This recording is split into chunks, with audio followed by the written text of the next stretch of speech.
मैं सिर्फ आपसे छोटा से एक निवेदन करना चाहूंगा कि हर काल, एक भी काल नहीं ऐसा है जहां सनातन का बोलवाला न रहा हो। त्रेता हो, द्वापर हो, सतयुग हो, हर युग में सनातन के अलावा कुछ भी दिखाई नहीं देता था। उसका मूल कारण क्या है? हमारे पूर्वजों से पूछिए, पूर्वजों से पूछोगे तो थोड़ा थोड़ा कहीं कहीं बता देंगे, क्योंकि हम अपने बच्चों को उसका मूल कारण नहीं बता पा रहे हैं। और गुरुदेव जी हर पल हर क्षण यही चाहते हैं, हर एक मानव समाज से यही बताने का प्रयास कर रहे हैं। और संगठन का गठन भी इसी के लिए किया गया है कि जब उस काल में जहां आताताई दृश्य जगत में दिखाई देते थे, सनातन का बोलबाला रहता था, और इस काल में जहां सनातन का बोलबाला होना चाहिए वहां सनातन, गुरुदेव जी ने कहा, तीसरे नंबर पे आकर खड़ा हो गया। उसका मूल कारण कौन है? हम और आप हैं। क्यों? इसलिए कि हमने अपने बच्चे बच्चियों को अपने धर्म पथ का सही तरीके से ज्ञान नहीं कराया। ऊपर का ज्ञान दिया, उथला ज्ञान दिया कि चलो ठीक है, थोड़ा सा अगरबत्ती लगा लीजिए, थोड़े से मंत्रों का जाप कर लीजिए, जब उठना है जब उठिए, जब साधना करना है तो करिए, नहीं करना है तो नहीं करिए, थोड़ा बहुत रामायण करने के लिए जाना है तो दिन भर गुटखा खाइए, शाम को जाके रामायण में बैठ जाइए। क्योंकि हमने अपने धर्म ग्रंथों की पवित्रता को उनको नहीं बताया कि हमारे धर्म ग्रंथों की पवित्रता इतनी है कि उनको स्पर्श करके ही हम वह पात्रता प्राप्त कर सकते हैं जो हमारे ऋषियों मुनियों के पास थी।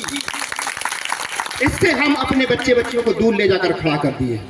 हमने केवल अपने बच्चे बच्चियों को दो ही चीजें दी है कि भौतिक जगत की शिक्षा प्राप्त करो और खूब पैसा कमाओ, खूब पैसा कमाओ। इसके अलावा तीसरी शिक्षा हमने देने का प्रयास नहीं किया है। और गुरुदेव जी ने कहा कि तीसरी वही शिक्षा हमारे बच्चे बच्चियों के लिए महत्वपूर्ण है, वह धर्म की शिक्षा है, जिस धर्म के कारण हमारे पूर्वजों ने सशरीर स्वर्ग लोक जाने का भी प्रण ठाना था।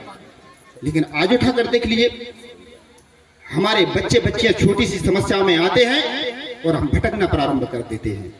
हम उन्हें अपने धर्म पर आस्था से अधिकता के साथ, दृढ़ता के साथ, दृढ़ इच्छा शक्ति के साथ खड़े होने के लिए प्रेरित नहीं कर पाते। इसीलिए गुरुदेव जी ने कहा है संगठन का गठन इसीलिए किया गया है कि हर उस घर में जाइए जहां गरीबी का एहसास होता हो, हर उस घर में जाइए जहां बच्चे बच्चियां सुबह शाम शराब के अनाचार के कारण रोते हो, उनके पास बैठिए, उन्हें समझाइए कि आपके पिताजी यदि शराब पीते हैं तो कोई बात नहीं चलेगा, लेकिन कम से कम तुम गुरुदेव जी की विचारधारा पर चलना प्रारंभ कर दिए, आपके पिताजी स्वतः ही नशे मास से मुक्त हो जाएंगे। इसीलिए गुरुदेव जी ने कहा है कि सनातन को बचाना है, हमें अपने बच्चे बच्चियों को बचाना है, हमारी युवा पीढ़ी को बचाना है।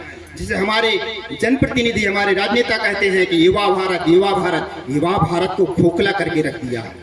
हर गांव में जाइए, हर घर में कहीं ना कहीं दूसरे तीसरे घर में शराब प्राप्त हो जाएगी, हर प्रथम घर में कहीं ना कहीं नशा प्राप्त हो जाएगा। कैसे हम बॉर्डर के लिए अपने युवाओं को तैयार करेंगे?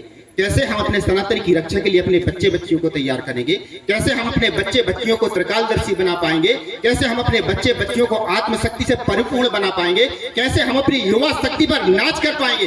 क्या यह वही युवा शक्ति जो हमारे राष्ट्र को सुरक्षित रख पाएगी? अंदर से खोखली, बाहर से सुंदर दिखाई देती हो, जिसकी आत्मशक्ति इतनी कमजोर हो चुकी हो कि दो आताता यदि गली में खड़े हो तो 10 के 10 पीछे की ओर भाग जाते हो। जबकि हमारे गुरुदेव जी ने तो उल्टा, इससे और प्रभावशाली कहा है कि जहां 10 आताताई खड़े हों और वहां से यदि एक नशे मास से मुक्त चरित्रवान चेतनावान बेटा या बेटी निकल जाए तो उन 10 अधर्मी अन्यायियों के कलेजे काट जाने चाहिए। इस तरीके से गुरुदेव जी ने इसीलिए संगठन का गठन नहीं किया है कि हम सत्ता का सुख भोगें, हम राजशाही जीवन जिए, हम आशो आराम का जीवन जिए। गुरुदेव जी ने कहा मेरे संगठन से जुड़ा एक एक कार्यकर्ता समाज हित के लिए, राष्ट्र हित के लिए, मानवता के हित के लिए, हर धर्म के हित के लिए अपनी संपूर्ण साधना और अपना तन मन धन समर्पित करता है। इसीलिए संगठन के गठन के बाद गुरुदेव जी ने कहा कि मेरे प्राण संगठन में बसते हैं, क्योंकि एक एक कार्यकर्ता में गुरुदेव जी ने वो ऊर्जा देकर रखी है। हम अपनी ऊर्जा का उपयोग करना सीखें, हम अपने बच्चे बच्चियों को सुबह ब्रह्म मुहूर्त में उठाने का प्रयास करें। यदि आज नहीं उठा पाए तो गुरुदेव जी ने कहा भविष्य तो बहुत कठिनाई में जाने वाला है।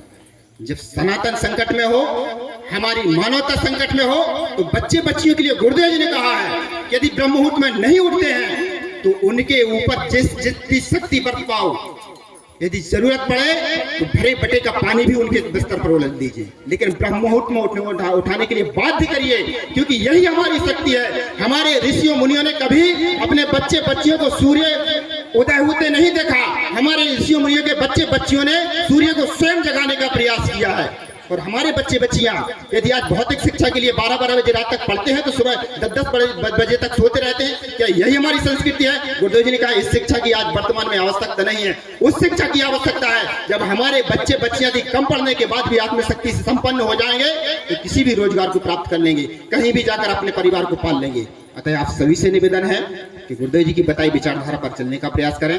एक और आप सभी से निवेदन है कि जो भी ग्रामवासी अभी तक आश्रम ना पहुंचे हों तो कम से कम एक बार गुरुदेव जी के आश्रम जरूर पहुंचें, एक बार कम से कम वहां जाकर दर्शन तो करें, ताकि आपको इस चीज का एहसास बना रहे।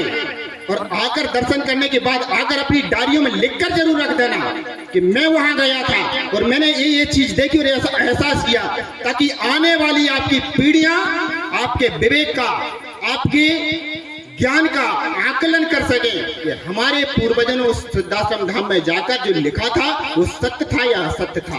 ये गुरुदेव जी का कहना है।